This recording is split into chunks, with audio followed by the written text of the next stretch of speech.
Welcome to మంచి మాటలు YouTube channel. Friends, మీరు ఎవరైనా మన ఛానల్ కనుక ఫస్ట్ టైం చూస్తున్నట్లయితే తప్పకుండా సబ్స్క్రైబ్ చేసుకుని పక్కన ఉన్న బెల్ సింబల్ని క్లిక్ చేయండి. దీని ద్వారా మేము చేసే ప్రతి వీడియో నోటిఫికేషన్ ద్వారా మీకు రావడం జరుగుతుంది. Let's start our video. మన భారతీయ సనాతన ధర్మానికి పట్టుకొమ్మలు మన మహర్షులు, మనకందించిన పురాణాలు. అటువంటి అష్టాదశ పురాణాల్లో ఒకటి గరుడ పురాణం. ఈ అష్టాదశ పురాణాలను వ్యాస మహర్షి రచించాడు. గరుడ పురాణం అంటే యమధర్మరాజు పాపులకు విధించే శిక్షలే ఉంటాయని చాలామంది దీనిని చదవడానికి కానీ ఇంట్లో ఉంచుకోవడానికి కానీ భయపడుతుంటారు. కానీ ఈ పురాణంలో అసలు దేని గురించి వివరించబడి ఉంది అనే విషయం మనలో చాలా తక్కువ మందికి మాత్రమే తెలుసు. ధర్మ కర్మ పాపాలకు సంబంధించిన పరిజ్ఞానాన్ని తన వాహనమైన గరుత్మంతుడి కోరిక మేరకు శ్రీ మహావిష్ణువు బోధించాడు. ఆ నిగూఢ విషయాలను బహిర్గతపరిచేదే గరుడ పురాణం. ఇందులో మొత్తం 18,000 శ్లోకాలున్నాయి. మన పురాణాలను 3 భాగాలుగా విభజించారు. వాటి పేర్లు: మొదటిది సాత్విక, రెండవది రాజస, మూడవది తాయసాలు. ఈ గరుడ పురాణం సాత్విక పురాణంగా చెప్పబడుతోంది. దీనిలో పూర్వఖండం, ఉత్తరఖండం అనే 2 భాగాలున్నాయి. పూర్వఖండంలో విష్ణువుని ఎలా ఆరాధించాలి, ఏకాదశి వ్రత విధానం, నామ మహిమ, సదాచార విధానం అనే మొదలైన అంశాలు ఇందులో ఉంటాయి. ఇక రెండవది ఉత్తరఖండం. ఉత్తరఖండాన్ని ప్రేతకల్పం అని అంటారు. ఇందులో మరణించిన తర్వాత మనిషి పడే అవస్థలు, యమలోకంలో మనిషికి విధించే శిక్షలు మొదలగు వివరాలు ఉత్తరఖండంలో ఉంటాయి. ఎవరైనా మరణించినప్పుడు ఈ అధ్యాయాన్ని పఠిస్తారు. ద్వితీయాధ్యాయాన్ని ఎవరైనా ఎప్పుడైనా చదువుకోవచ్చు. గరుడ పురాణంలో చెప్పినట్టు నరకంలో విధించే శిక్షలు ఏమిటి, అవి ఎలా ఉంటాయి, ఏ తప్పులకు ఎలాంటి శిక్షలు విధిస్తారో ఇప్పుడు ఈ వీడియోలో తెలుసుకుందాం. మీరు చేసిన పాపాన్ని బట్టి మిమ్మల్ని నరకంలో ఆయా సెక్షన్లకు పంపిస్తుంటారు. ఇందులో మొత్తం 28 సెక్షన్లు ఉంటాయి. ఇక మొదటిది అవీచి. తప్పుడు సాక్ష్యం చెప్పే వాళ్లకు, తప్పుడు ప్రమాణాలు చేసేవారికి, వ్యాపార వ్యవహారాలలో అబద్ధాలు చెప్పి ఇతరులను మోసం చేసేవారికి ఈ శిక్ష విధిస్తారు. ఈ శిక్ష చాలా భయంకరంగా ఉంటుంది. ఇలాంటి వారిని నీటి బొట్టు కూడా లేని ఎడారి లాంటి ప్రాంతాల్లో పడవేస్తారు. ఇక రెండవది తమిశ్రం. ఎవరైతే ఇతరుల సొమ్ముని కాజేస్తారో అలాంటి వారిని చేతులు కాళ్ళు కట్టేసి రక్తం ఏరులై పారేలాగా యమభటులు తమ కొరడాలతో కొట్టుకుంటూ దారుణంగా శిక్షిస్తారు. ఇక మూడవది రౌరవం. ఎవరైతే ఇతరుల ఆస్తులను కబ్జా చేసి కుంభకర్ణుల్లాగా బలిసి కొట్టుకుంటున్నారో అలాంటి వారిని ఈ నరకంలో అతి భయంకరమైన రురు అనే విషసర్పం చేత కరిపించి చిత్రహింసలకు గురి చేస్తారు. ఇక నాలుగవది మహారౌరవం. ఎవరైతే పూర్వీకుల ఆస్తిని వారి వారసులకు చెందకుండా మోసం చేసి ఆస్తిపాస్తులన్నింటినీ తమ పేరు మీద రాయించుకుని తేరగా అనుభవిస్తారో అలాంటి వారిని దారుణమైన విషసర్పాలతో విరామం లేకుండా కరిపించి ఇక్కడ హింసిస్తుంటారు. ఇక ఐదవది కుంభీపాకం. ఎవరైతే మూగజీవాలను తమ సుఖం కోసం హింసిస్తారో, చంపుతారో వారిని ఈ సెక్షన్కి పంపుతారు. ఇక్కడ పాపులను సలసలా మరుగుతున్న నూనెలో వేసి వేయిస్తారు. దీన్నే కుంభీపాకం అంటారు. ఇక ఆరవది కాలసూత్రం. ఎవరైతే తమ పెద్దలను గౌరవించరో, అవమానించి హీనంగా చూస్తారో అలాంటి వారిని వేడి వేడి మంటల్లోకి తోసి కాల్చుతూ శిక్షిస్తారు. ఇక ఏడవది అసితపత్రవనం. తమకు నిర్దేశించిన పనిని సక్రమంగా చెయ్యరో, విధి నిర్వహణను ఎవరైతే విస్మరిస్తారో అటువంటి వారిని ఈ సెక్షన్కి పంపిస్తారు. అసితపత్ర అనగా రంపంలాగా కొయ్యగా కొనలున్నటువంటి ఆకులు అని అర్థం. ఆ ఆకులతో రక్తం వచ్చే విధంగా పాపుల వీపును విమానం మోత మోగిస్తుంటారు. ఒకవేళ ఆ పాపులు భరించలేక పారిపోయే ప్రయత్నం చేస్తే ముఖంపై రాళ్ల వర్షం కురిపిస్తారు. ఇక ఎనిమిదవది సుకరముఖం. నాయకులు ఎవరైతే ప్రజలను ధర్మబద్ధంగా పరిపాలించరో, ప్రజలను ఇబ్బందికి గురి చేస్తారో వారికి విధించే శిక్ష ఇది. మట్టి పాత్రలు చేసే ముందు కాళ్ళతో ఎలా తొక్కుతారో తెలుసు కదా, అలా పాపులను కాళ్ళతో తొక్కి నుజ్జు చేసేస్తారు. ఇక 9వది అంధకోపం. ఎవరైతే మంచివారిని మోసం చేస్తారో, వారి మంచితనాన్ని ఆసరాగా చేసుకుని హింసిస్తుంటారో అటువంటి వారికి విధించే శిక్ష ఇది. ఇలాంటి వారిని ఒక చీకటి గుహలోకి తోసి అతి క్రూరమైన మృగాలతో కరిపించి కొమ్ములతో పొడిపించి చిత్రహింసలకు గురి చేస్తారు. ఇక 10వది తప్తలౌహ. ఇందులో బంగారు ఆభరణాలను దొంగతనం చేసిన పాపులను సలసల కాగుతున్న నూనెలో వేసి వేయిస్తారు. ఇక 11వది క్రిమి భోజనం.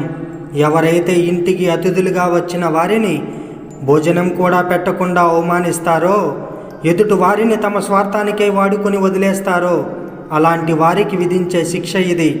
ఇలాంటి పాపులను విషసర్పాలతో, తేళ్లతో, క్రిమి కీటకాలతో కరిపిస్తారు. వాటికి ఆహారంగా పడవేస్తారు. ఇక 12వది వజ్రకంఠకాసలి.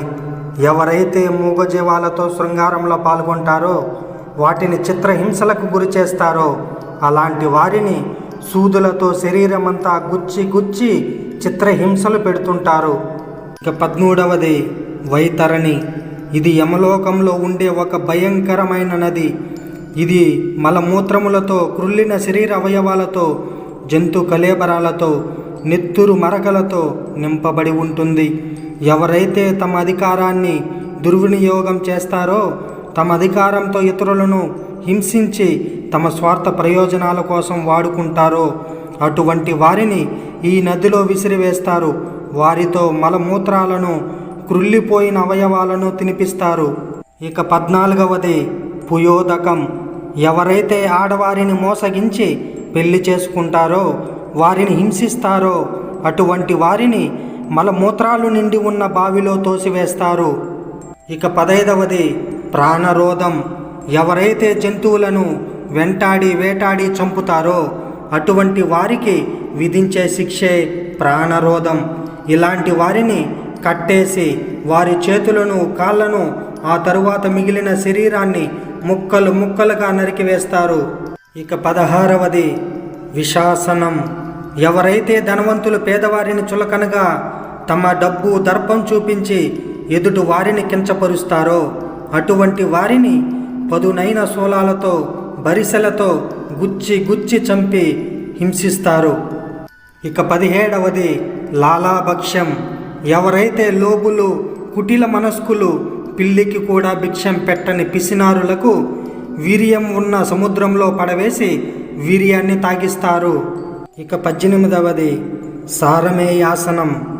ఎవరైతే ఇతరులను మోసం చేస్తారో, కపట నాటకాలను ప్రదర్శిస్తూ పైకి మంచిగా ఉన్నట్లు నటిస్తూ ఎదుటి వారిని మోసం చేస్తారో అలాంటి వారిని ఒక గదిలో బంధించి వేల కొద్ది కుక్కలతో కరిపిస్తారు.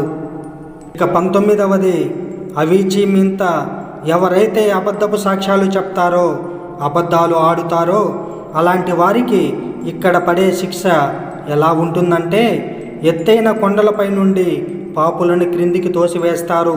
నుజ్జు నుజ్జు అయిన శరీరాన్ని మళ్ళీ మళ్ళీ తిరిగి ప్రాణం పోసి మళ్ళీ ఎత్తైన కొండలపైకి తీసుకువెళ్ళి అక్కడ నుండి పడవేస్తారు. ఇక 20వది అమోపానం. ఎవరైతే మద్యానికి బానిసలై ఇతరులపైన అఘాయిత్యాలకు పాల్పడతారో అటువంటి వారికి ఇక్కడ వేసే శిక్ష అతి భయంకరంగా ఉంటుంది. ఆడవారైతే ఇనుప ద్రవాన్ని త్రాగాలి. అదే మగవారు అయితే సలసల కాగే లావాన్ని త్రాగాలి. ఇక 21వది రక్షోభక్ష్యం. ఎవరైతే జంతువులను, మనుషులను బలి ఇస్తారో, బలి ఇచ్చిన తర్వాత ఆ జంతు మాంసాలను తింటారో వారికి ఇటువంటి శిక్షలు వేస్తారు.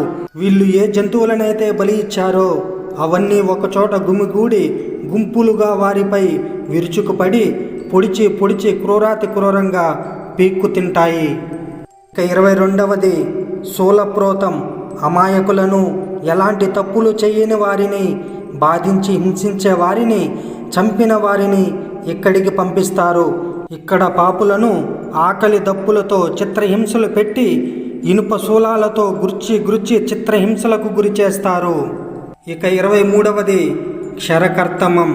ఎవరైతే ఇతరులను సూటిపోటి మాటలతో అవమానిస్తారో, హింసిస్తారో అలాంటి వారికి ఈ శిక్షలు వేస్తారు.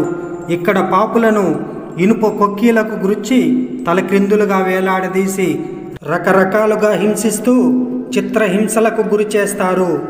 ఇక 24వది దండశూకం. ఎవరైతే మనుషులను జంతువుల కన్నా హీనంగా చూస్తారో అటువంటి వారిని అతి క్రూరమైన జంతువులతో పీక్కు తినేలా చేసి హింసిస్తారు. ఇక 25వది వధరోధం. ఎవరైతే మూగజీవాలను హింసించి వేటాడి చంపుతారో అలాంటి వారిని నరకంలో దగదగ మండే మంటలలో కాల్చుతూ విషం తినిపించి హింసిస్తారు. ఇక 26వది పర్యావర్తనకం. ఎవరైతే ఆకలితో ఉన్న వారిని ఆదరించక హింసిస్తారో అలాంటి వారిని అతి క్రూరమైన పశుపక్షాదులతో పొడిపించి కరిపించి హింసిస్తారు. ఇక 27వది శుచీముఖం. ఎవరైతే పిసినారితనం పీక్స్లోకి వెళ్ళి ఇతరుల కొరకు సహాయం చేయక తన కోసం ఏమీ ఖర్చు పెట్టకుండా తన శరీరాన్ని ఆకలి దప్పులతో బాధ పెట్టినవాడు అలాంటి మహాపిసినారులను మరియు అప్పు తీసుకుని ఇవ్వకుండా తప్పించుకుని తిరిగే వారికి ఇక్కడ వేసే శిక్షలు పదునైన సూదులతో ఒళ్ళు మొత్తం ఊనమయ్యేలా గుచ్చి గుచ్చి చంపుతారు. ఇక 28వది సల్మలి. ఇక్కడ వ్యభిచారం చేసిన స్త్రీలను పురుషులను ఎర్రగా నిప్పు కనికల్లా కాలిన పెద్ద పెద్ద ఇనుప ముక్కలతో ఆలింగనం చేయించి వెనుక నుండి యమభటులు కొరడాలతో కొడుతూ చిత్రహింసలకు గురి చేస్తారు. గరుడ పురాణంలో విధించబడిన ఈ శిక్షలు మనలను భయపెట్టడానికి కాదు, మనలోని క్రూరత్వాన్ని తరిమేసి సమాజానికి హానికరమైన పనులు చేయకుండా ఆనందమైన జీవితం గడపడానికి చెప్పబడినది. సర్వే జన సుఖినో భవంతు. ఫ్రెండ్స్, ఈ వీడియో కనుక మీకు నచ్చినట్లయితే మన ఛానల్ని సబ్స్క్రైబ్ చేసుకొని ఈ వీడియోను లైక్ చేయండి. అలాగే మీ విలువైన అభిప్రాయాన్ని కామెంట్లో తెలియజేయండి. Thank you friends. Thanks for watching.